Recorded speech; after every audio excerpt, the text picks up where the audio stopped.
Bom, gente, como eu havia comentado com vocês, esse primeiro, esse primeiro trecho da aula de hoje, antes de a gente retomar ali os assessoramentos sobre os trabalhos, diz respeito a um assunto que é bem importante para a gente, né, chamado de organizações espaciais.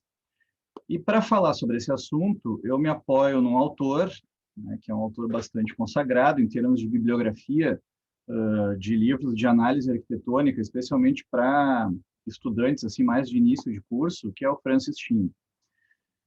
O livro é esse aí que vocês estão vendo, Arquitetura, Forma, Espaço e Ordem, onde ele tem, né, um capítulo que ele trata a respeito dessas questões de organizações espaciais, que a gente também pode chamar de configurações espaciais. O que vem a ser isso no fim das contas, né? Resumidamente, são as maneiras básicas através das quais a gente consegue dispor e organizar os espaços de uma edificação.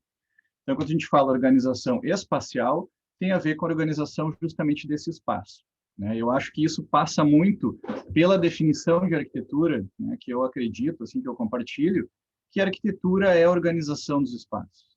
É claro que a organização dos espaços com vistas, evidentemente, a ter uma boa habitabilidade, né, atender aos requisitos de programa e assim por diante, né, e encontrar, em última instância, a satisfação das pessoas que vão utilizar aquele edifício, né? Então, acho que essa definição assim passa muito pela ideia de organização espacial.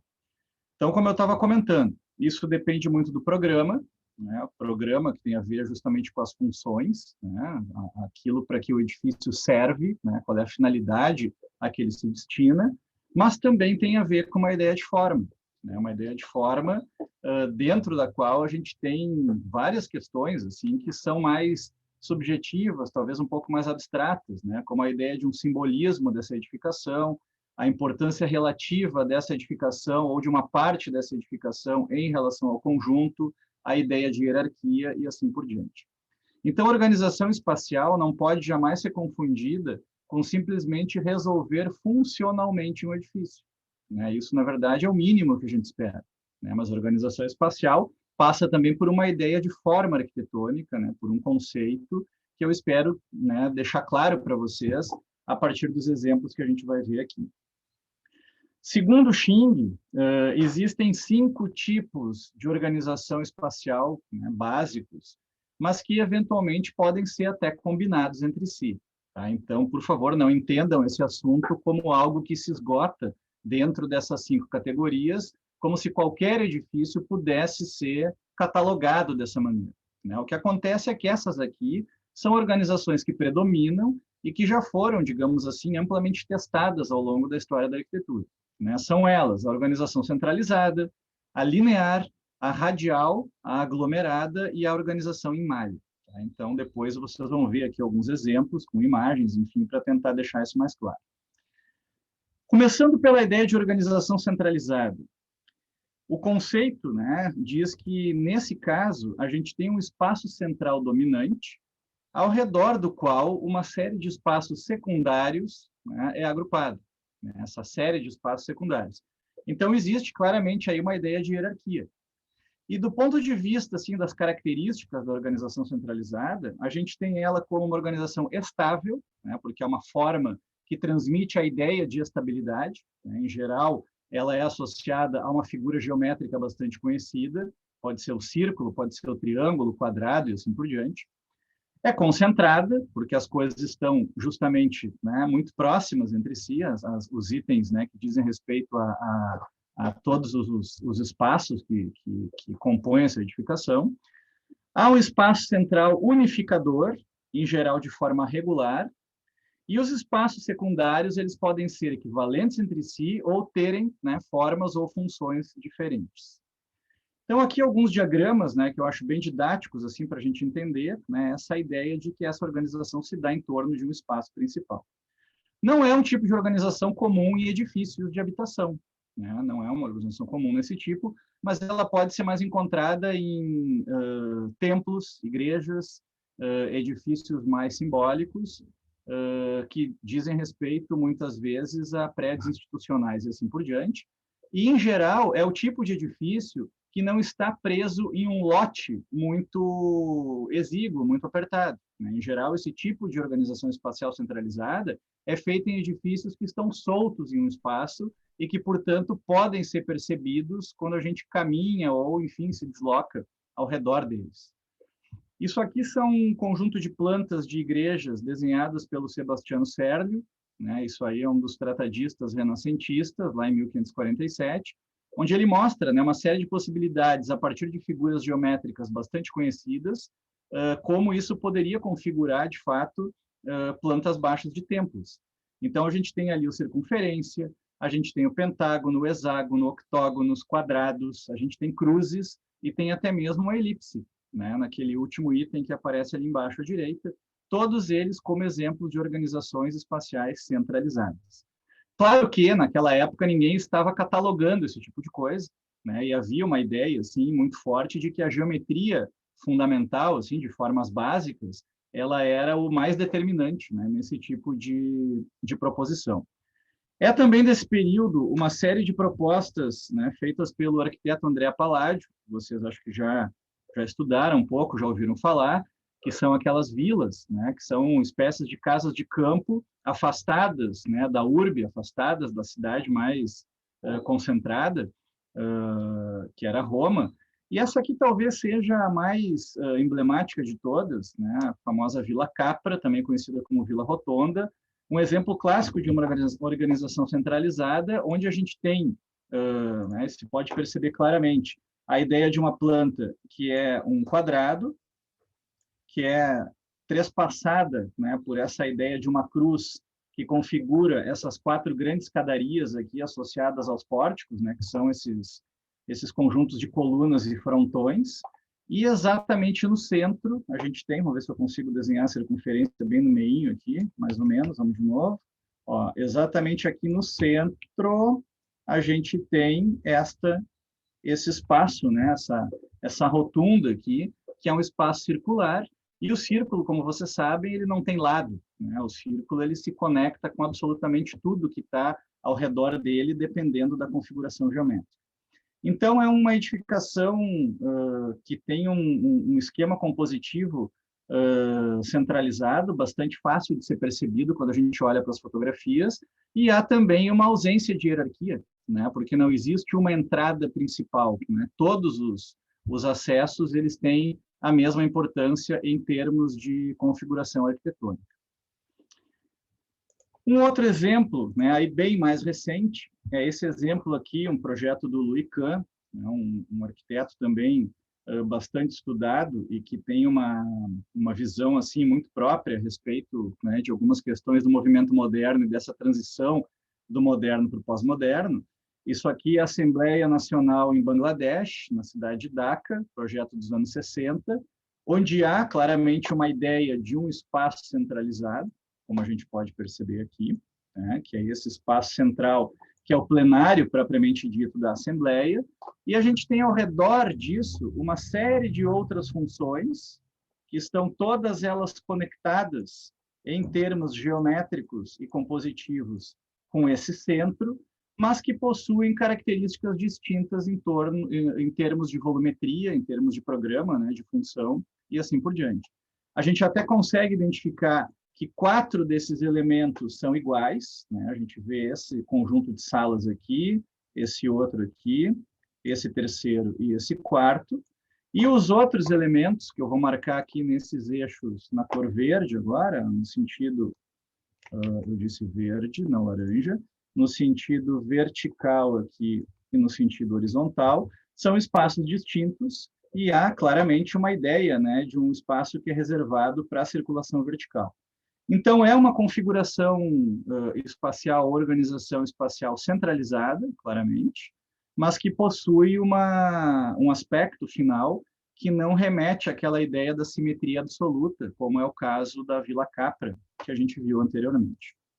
Porém, como eu disse para vocês, esse tipo de organização não é muito comum, né, de a gente encontrar em edifícios de habitação, né? Ele é muito mais associado a edifícios institucionais e edifícios que têm um caráter mais monumental e que estão soltos, né, em relação ao terreno, né, não conectados assim diretamente as divisas. Tá?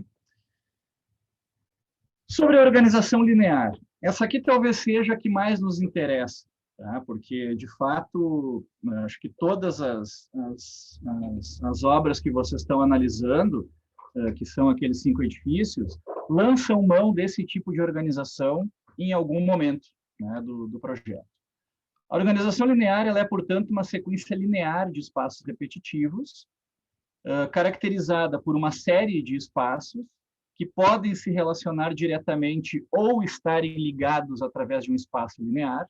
Então, vejam ali naqueles diagramas, a gente pode ter esses espaços se relacionando diretamente entre si, ou seja, eu tenho que passar por dentro de um para chegar no outro, ou esses espaços estão conectados a algo que é linear, um espaço linear, que, em geral, é uma circulação.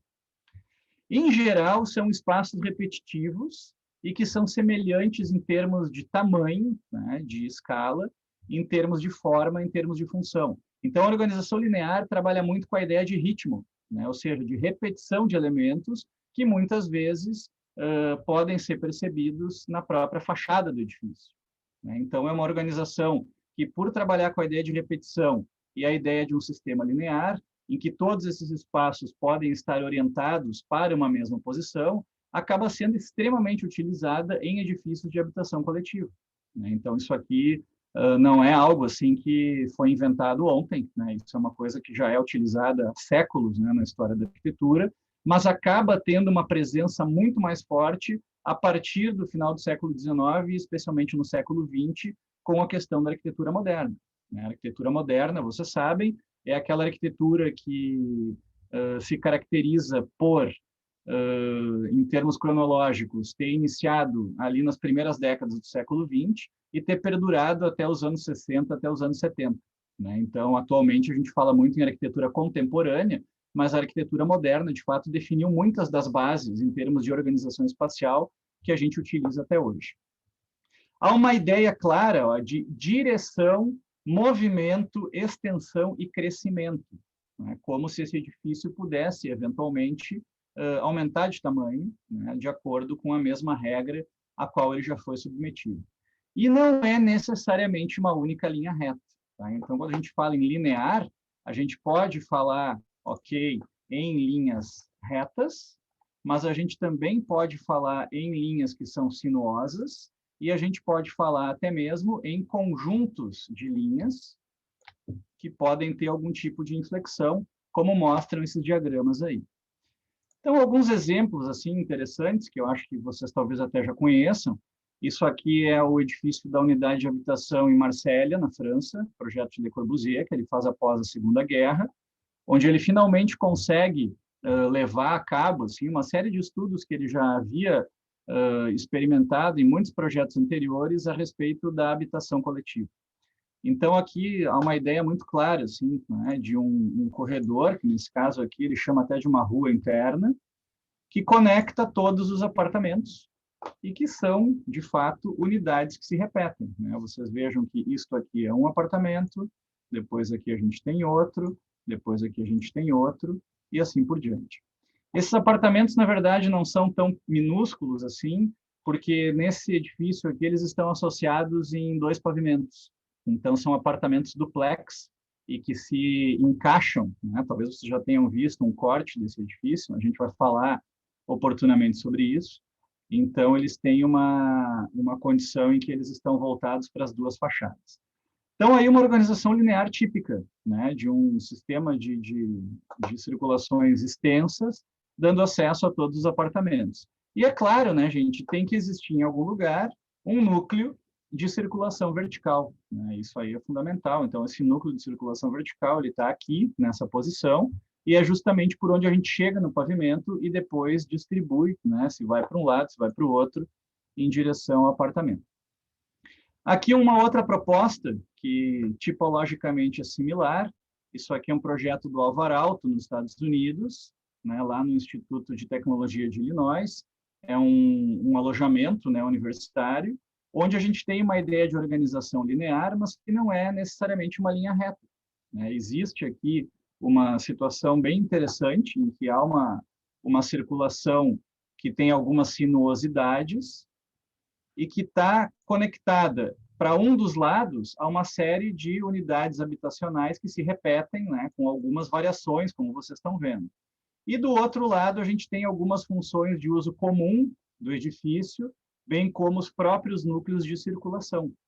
Então, é uma organização linear, sim, porque as coisas estão sequenciadas, né, em uma linha, mas não é exatamente uma planta regular, né? Isso é uma característica muito marcante assim das obras do Alvar Aalto, né, que é um expoente assim da arquitetura moderna, um arquiteto finlandês, e que sempre se caracterizou por uma interpretação muito própria assim desses princípios da arquitetura moderna.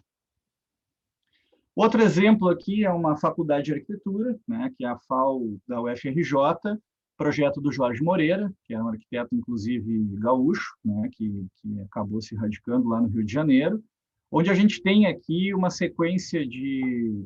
Né, a gente tem aqui, na verdade, um conjunto de um edifício em barra sobre uma base, que é essa base aqui que forma um pouco a ideia de uma letra T, né? Então, o edifício em barra que vocês estão vendo aqui nessa fotografia, ele corresponde aqui na planta justamente a este edifício aqui, ó.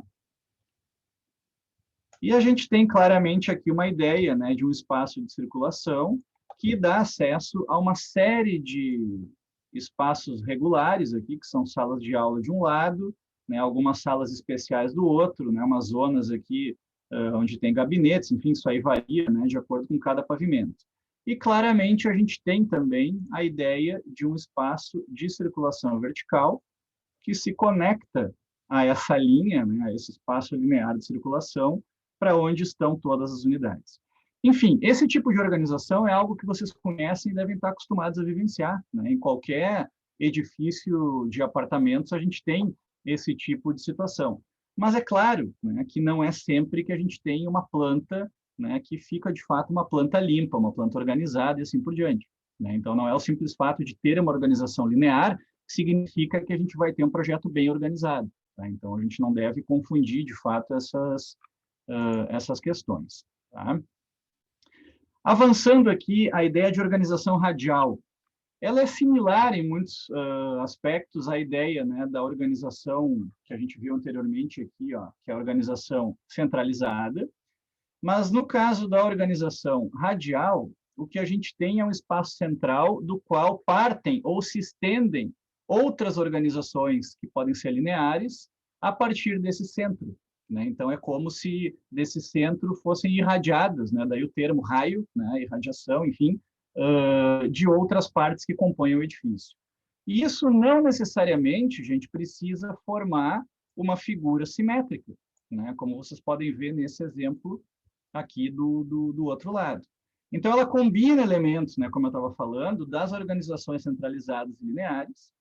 O espaço central, em geral, tem forma regular, e esses braços, né, que se estendem a partir da ideia da organização radial, eles podem diferir um do outro, né, de acordo com a função, de acordo com as exigências do contexto, de acordo com a representatividade daquilo dentro do conjunto, e assim por diante. E tem uma variação específica, né, dessa organização radial, que é o que se chama de um padrão catavento, né, que vai aparecer mais adiante aqui em um exemplo interessante, e que tem a ver, né, justamente com aquela ideia de um centro do qual partem espaços que não precisam ser necessariamente iguais, né? O catavento, mais ou menos, como algo desse tipo aqui, né? Então, existe um espaço centralizado do qual podem partir outros espaços lineares, e vai aparecer um exemplo aqui bem interessante nesse sentido. Bom, algumas situações aqui mais clássicas, né? Vejam esse projeto de um hospital aqui. Isso aqui é 1774, ou seja, é um projeto do período da Escola de Belas Artes francesa, né? Então, a gente tem aqui nitidamente uma ideia de uma grande circulação periférica, que é um formato exato, né, de uma circunferência.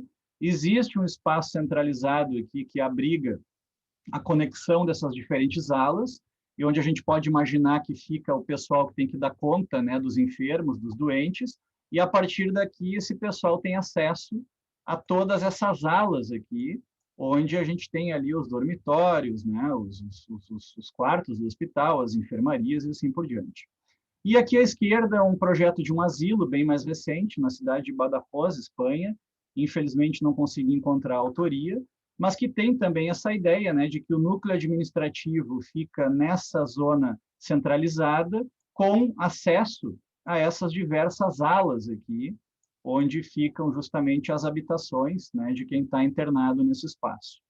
Claro que esse tipo de organização pode ter algumas características que não necessariamente são as mais desejáveis, porque não serão todos os braços que poderão tirar partido da mesma orientação solar, por exemplo, né? Então, nesse caso aqui, a gente percebe que há um predomínio, eu diria, das questões da forma do edifício sobre algumas outras questões, né, como a habitabilidade, a própria distribuição do programa e assim por diante, né, que acho que são igualmente importantes, são levadas em conta, mas há uma ideia assim, de que essa funcionalidade, né, esse controle a partir do centro acaba sendo mais importante.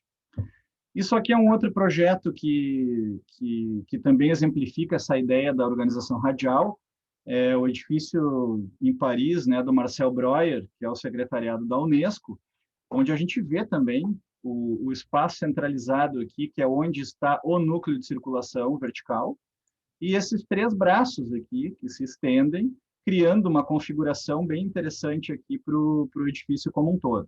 E, claro, existem elementos do programa, e aí que eu digo, né, e não só eu, o Xing também diz, que essas organizações podem se mesclar, porque a gente vê que tem aqui um espaço que é uma sala importante de reuniões aqui, além do espaço de plenário e auditório, que não se adaptam, digamos assim, a essa organização radial e aparecem como elementos plugados a essa composição.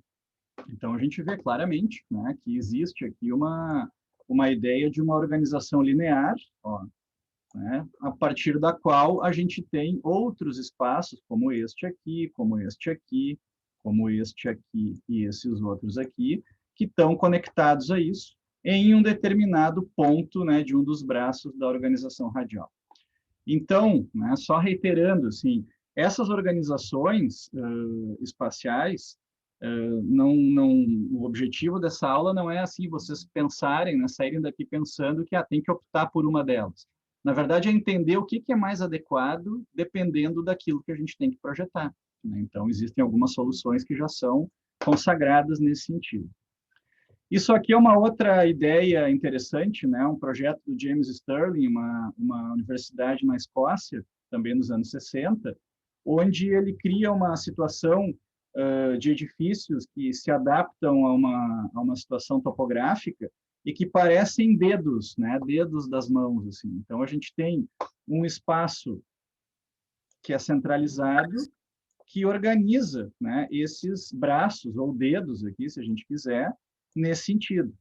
Então, a organização radial não significa, né, que esses braços eles teriam que existir também em outras direções para tornar isso aqui algo simétrico, né? Na verdade, vocês estão vendo aqui, deixa eu pegar aqui uma linha um pouquinho mais espessa, vocês estão vendo aqui, ó, que tem uma situação topográfica aqui, né? Tem curvas de nível aqui, que não permitem que esse edifício possa se expandir naquela direção. Então, é uma organização radial, mas que também, né, leva em consideração as questões específicas do terreno. E o aspecto final aqui é interessante, né? A gente tem ali uma série de espaços cujas aberturas, inclusive, não são paralelas ao plano da fachada. Isso tem a ver com buscar a melhor orientação solar e também os melhores visuais daquele terreno. Um outro exemplo aqui que tem a ver justamente com aquilo que eu falava, né, da organização em catavento, é essa casa bastante conhecida aqui, projeto do Richard Neutra, na Califórnia, nos Estados Unidos, a Casa Kaufmann. Essa casa aqui foi construída para o mesmo proprietário que encomendou a Casa da Cascata para o Frank Lloyd Wright, um tempo antes, né, que é lá na costa leste dos Estados Unidos, né, que é o mesmo Kaufmann. Dá para dizer quase assim um colecionador de casas, né? E essa casa aqui, ela tem uma situação, em termos de organização espacial, muito, muito interessante. Eu gosto muito desse projeto. A gente tem aqui um elemento central, que corresponde à zona social da casa, que é aquele núcleo mais baixo que vocês estão vendo ali, que se conecta, né, com essa área externa aqui, que é a piscina propriamente dita, né, que é uma das fotos mais clássicas assim dessa casa. E a partir disso, radialmente, a gente tem uma série de outros setores, né? Existe aqui o setor que é a parte do dormitório principal, existe aqui um setor que tem cozinha e os dormitórios secundários aqui, que deve ser dos filhos e tal. E existe aqui um setor de hóspedes e existe aqui uma zona que é a garagem propriamente dita, além de uma zona aqui de depósito e tal, que está escrito ali utilities, né? Então a gente tem essa organização, né, a partir de braços, né, que tem um pouco essa forma, né, do catavento, digamos assim, né, organizando essa composição. E aí vejam, né, gente, aí vocês têm que pensar em termos de organização espacial, de forma arquitetônica, de uma maneira um pouco mais abstrata, né? Não é a literalidade do formato de um catavento que a gente pode sobrepor aqui a essa composição, até porque os braços, vocês vejam, eles têm tamanhos e proporções diferentes em função do programa, né? Então, acho que isso é legal assim, de a gente ter em mente, né? Se a gente fosse descrever essa casa aqui a partir de um diagrama, a gente poderia dizer, existe um espaço central que é a zona de estar, né, que se conecta com uma zona de hóspedes, né, com uma zona dos dormitórios dos filhos, a parte da garagem, a parte do dormitório principal, e externamente a gente tem ali uma área que responde, né, por essa zona de lazer, né, caracterizada ali pela piscina e assim por diante. Mas é claro, né, que se vocês olharem com atenção para essa planta, vocês vão ver que tem um monte de situações espaciais interessantes, porque tem acesso por aqui, tem acesso por aqui, existem áreas cobertas, né, que fazem a conexão desses elementos, e a casa, quando vista em 3 dimensões, ela tem uma composição muito rica, porque não são todos os espaços da mesma altura, nem caracterizados da mesma maneira, né? Então, acho que isso aqui realmente é um projeto bem legal nesse sentido e que vai contra aquela ideia do bloco puro, né? Que é uma coisa que caracterizou muito a arquitetura moderna, principalmente a partir daqueles projetos de Le Corbusier, né? Em que a casa era concebida como um monobloco, né? A partir do qual aconteciam operações subtrativas. Então, aqui a gente tem uma casa espalhada, né? Numa região que, quando ela foi feita, era bem mais desértica. Hoje em dia, essa casa já está, né, um pouco engolfada assim pelo tecido urbano e também visando assim algumas condições, né, que são importantes. Por exemplo, vejam que aqui, ó, desse lado esquerdo, tá, existe uma parede mais espessa que protege contra ventos dominantes dessa direção. Então, não é à toa que a piscina fica no lado mais protegido em relação a isso, né? Então, essas coisas todas elas foram pensadas, né, em função do projeto dessa residência. Esse vento, né, é o vento que vem mais do quadrante oeste, porque aqui a gente está na Califórnia, tem o Oceano Pacífico, que está a oeste, que é de onde vem, de fato, os ventos predominantes, né, que é parecido, guardadas as proporções. Se a gente pega o nosso litoral aqui, o vento que vem do mar, né, que é o famoso nordestão, vocês já ouviram falar nisso, né, é aquele vento que às vezes castiga a gente, né, aqui nas nossas praias, né? Então, tudo que está aberto para esse lado, em geral, está sujeito a isso. Mas, claro, as comparações aqui, litoral Califórnia e litoral gaúcho, acabam aqui, tá? Só na ideia da relação do vento com o mar, né? Porque, de resto, acho que não tem muito como a gente comparar, tá? Outros dois tipos que nos interessam, assim, para efeitos de conhecimento, né? E para essas combinações possíveis. A organização aglomerada, tá? Que são espaços agrupados por proximidade ou porque compartilham uma determinada característica. Então, nesse tipo de organização, há uma ideia assim, de vários elementos que são grudados entre si, né? E que podem assumir diferentes padrões, como vocês estão vendo nessas ilustrações aí à direita. As características básicas, né? Proximidade física dos espaços, né? Então, se eles estão próximos, é porque eles podem ou devem, né, ficarem próximos. O seu padrão não se origina de um conceito geométrico rígido, embora o próprio Xing, né, coloque aqui ó, um esqueminha que lembra muito a ideia da organização centralizada que a gente viu especialmente ali na planta do Louis Kahn, né, da Assembleia de Bangladesh. E há um padrão, né, então aí vem, né, semelhante ao da organização centralizada, mas sem a ideia de uma regularidade geométrica. Então vejam, né, que todas essas aglomerações são espaços que vão originar uma composição que talvez num primeiro momento a gente não consiga perceber exatamente assim qual é o padrão ao qual ela está submetida. Então tem um outro exemplo aqui do Louis Kahn, que é esse edifício aqui feito para o Salk Institute, né, na Califórnia, onde a gente tem, de fato, uma certa mescla, né, de organização centralizada, mas há um padrão de aglomeração porque a gente percebe que é uma sobreposição, uma justaposição de elementos que não geram uma organização perfeitamente simétrica.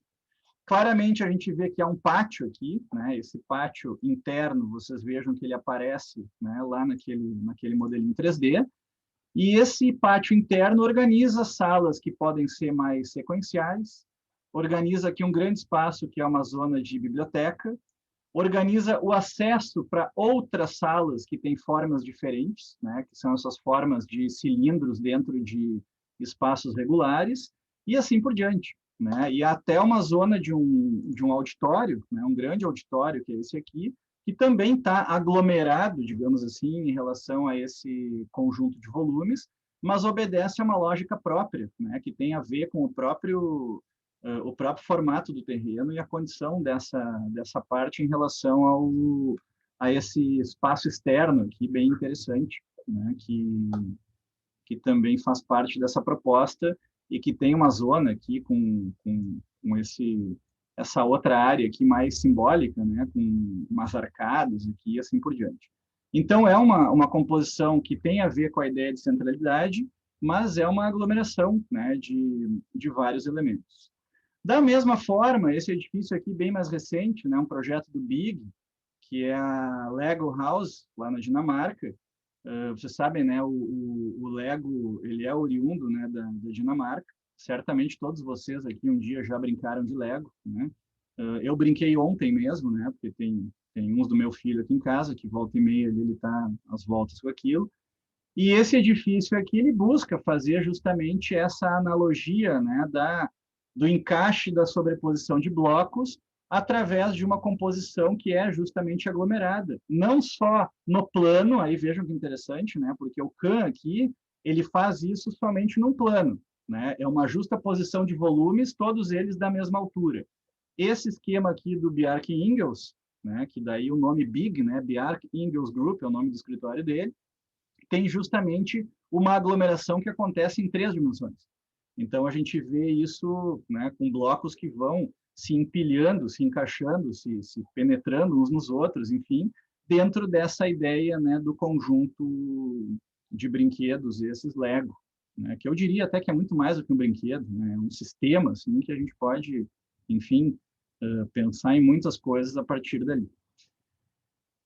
Outro exemplo aqui bem legal, que eu acho que também mescla a ideia da organização central, né, mas também mescla um pouco a ideia daquela organização em catavento, mas que é uma aglomeração, né, é esse projeto do Everson Museum, daquele arquiteto que é o Yo-Ming Pei, né, o Pei é um arquiteto chinês que acaba se radicando nos Estados Unidos. O Pei é o mesmo arquiteto da Pirâmide do Louvre, né, para vocês terem uma ideia assim, né, de quem é.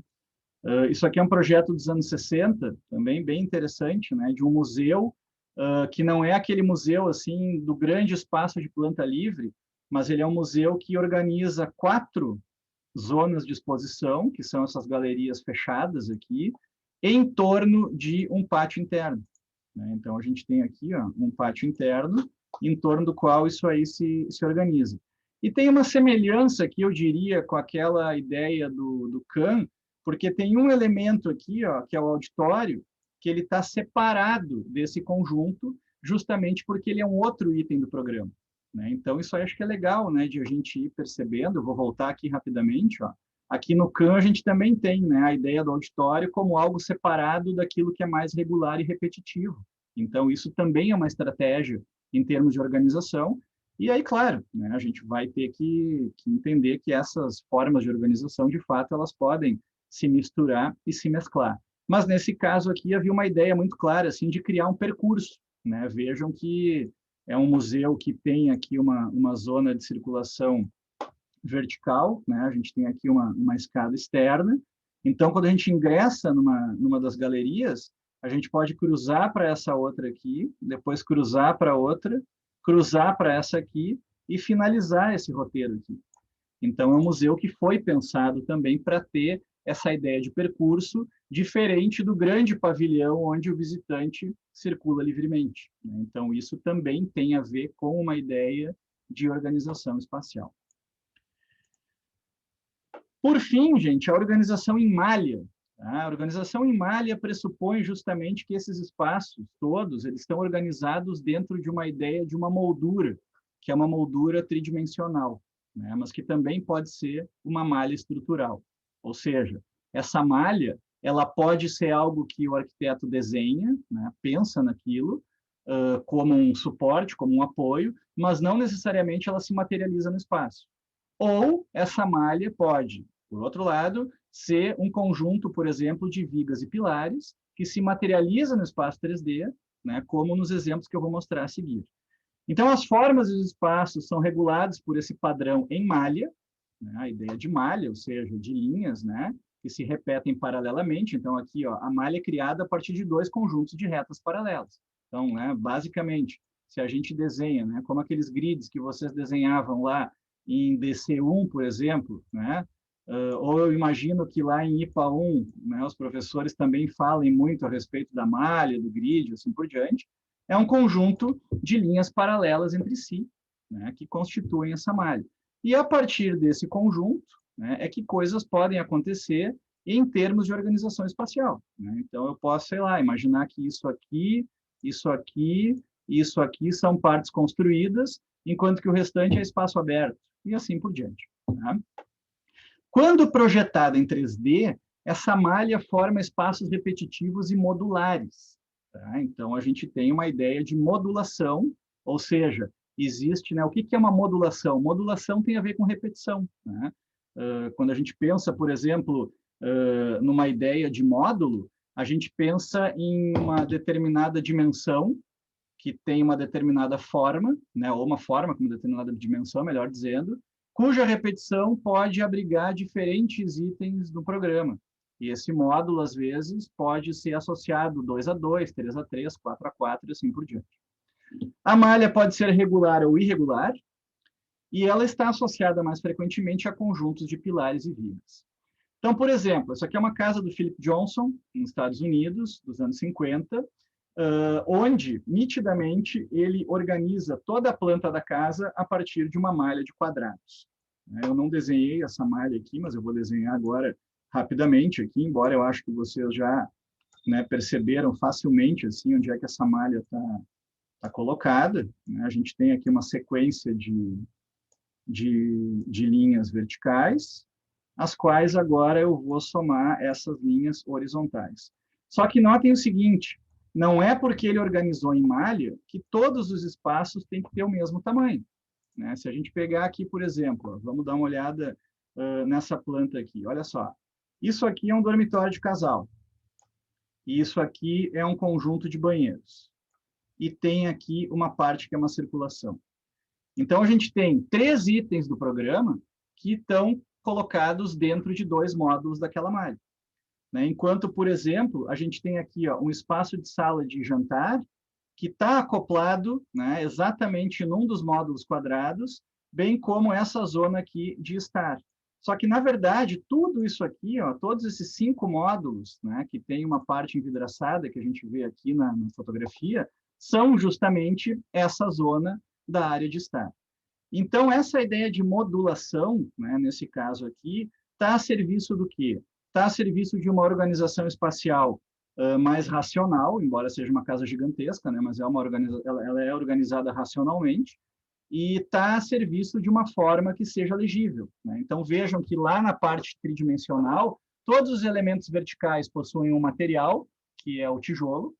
Os elementos horizontais, eles são esses elementos estruturais que têm a cor branca, né? Provavelmente uma estrutura metálica, e a gente tem os fechamentos da malha, que são sempre esses grandes planos envidraçados. Então, o que a gente vê aqui na planta tem a ver diretamente com o que a gente está enxergando no resultado final, né, dessa forma aí que vocês estão vendo. Outro exemplo de organização em malha, essa casa aqui dos anos 70 do Tadao Ando, né, dos grandes arquitetos japoneses, uma casa dentro de um lote urbano, né, tipicamente dos grandes centros assim no Japão, que são lotes mais apertados, e que o Tadao aqui cria uma organização em malha 3D, em que a estrutura de concreto é a própria malha. Então, a gente vê aqui, tem aqui, né, uma sequência de pilares, né, vocês estão vendo aqui os pilares, e uma sequência de vigas, né, que são os elementos horizontais, e que ele, inclusive, né, faz, na sua concepção, vigas e pilares com a mesma seção, o que não é uma coisa muito usual, muito comum, mas que justamente reforça, né, essa ideia de uma malha tridimensional dentro da qual todo o espaço está organizado. Então, a gente também pode entender essa malha um pouco como uma tentativa de organizar o espaço urbano, né, porque parece tudo tão caótico, assim, essa sequência de vários lotes conectados entre si, daqui a pouco surge um elemento geométrico que busca, de alguma maneira, criar, né, ordem nesse tumulto. Isso aqui é um outro projeto também bastante conhecido, do Aldo van Eyck, um arquiteto holandês bastante importante.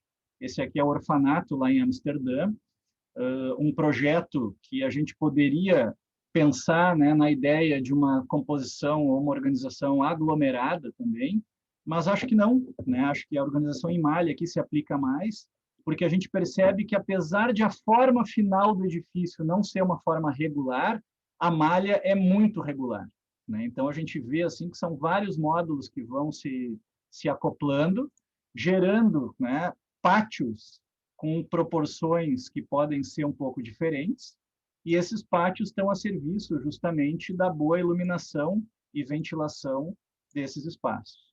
E existe um elemento aqui, né, dentro daquela ideia da mescla, né, de organizações, que tem uma organização mais linear e que responde aqui justamente, né, por funções de apoio aqui desse centro, né, desse conjunto, onde está o próprio acesso principal aqui do edifício. Então, é uma organização em malha, embora a malha aqui não seja tão perceptível como é aqui no Tadao ou aqui no Philip Johnson. Então, a gente tem uma outra maneira assim, de interpretar, e claro, né, vocês são espertos, já se deram conta que existem aqui também, ó, esquemas lineares, né, de organização espacial, ó, nem que seja numa escala menor, dentro da mesma planta, né? Então, essa mescla, no fim das contas, ela vai acontecer em praticamente todos os projetos, né? A gente tenta deixar claro, assim, né, com essa apresentação, que se trata aqui de um conjunto de organizações espaciais que são as mais recorrentes. Isso aqui é uma casa, né, feita na cidade do México, mais recentemente, chamada de Casa dos Quatro Pátios, onde também há uma organização em malha, né? Vejam que existe aqui, ó, duas linhas de pilares. Isso aqui é parede da divisa, isso aqui é parede da divisa também. Aqui é a ligação com a calçada, e aqui uma situação em que esses pilares, no outro sentido, também dividem a casa em quatro partes. E por que quatro pátios? Bom, é meio óbvio, né? A gente tem aqui um pátio, dois pátios, três pátios e quatro pátios, intercalados entre si. Então, agora que eu marquei os pátios, vejam como fica fácil de entender, né, como é que é essa casa. A gente entra por aqui, aqui tem uma zona de garagem, existe uma circulação linear aqui que dá acesso a uma zona de estar, onde tem aqui uma coisa mais ligada à TV e lazer, a parte de jantar e cozinha, e subindo essa escada, a gente vai chegar nos dormitórios que estão sobre essas mesmas áreas. e os pátios acabam tendo essa função, né, justamente de levar boa iluminação e boa ventilação para dentro de todos esses espaços aqui. Então, é uma organização em malha que alterna espaços fechados e espaços abertos, né? E o resultado espacial disso realmente é bem interessante. Enfim, gente, tá? Resumindo, esses 5 tipos de organização estão baseados numa bibliografia, né, que é o livro do Sching, Arquitetura, Forma, Espaço e Ordem, e que não necessariamente esgotam o assunto, né, mas certamente já formam assim, esse grande guarda-chuva assim, dentro do qual a gente consegue organizar, de fato, o nosso pensamento, né, em relação a como um edifício pode ser configurado. Tá? Então, claro que nas análises de vocês, certamente vai predominar a ideia de organização linear, e acho que é um pouquinho sobre isso que a gente vai conversar na sequência.